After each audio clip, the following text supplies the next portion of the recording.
এটা মোটেই খারাপ কিছু নয়। তারা ক্ষমতায় যেতে চাইবে বা দায়িত্বে যেতে চাইবে, তারা তাদের যে আদর্শ, তাদের যে উদ্দেশ্য, রাজনৈতিক দৃষ্টিভঙ্গি মানুষের সামনে প্রকাশ করবে।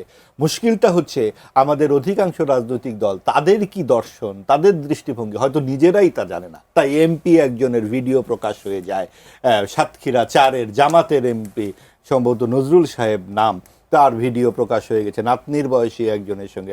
তিনি বলছেন যে এটি তার দ্বিতীয় স্ত্রী, যেটা আমরা এর আগেও মামুনুল হক সাহেবের কাছেও যখন তিনি ধরা পড়েন সেখানেও ছিল হয়তো দ্বিতীয় স্ত্রী।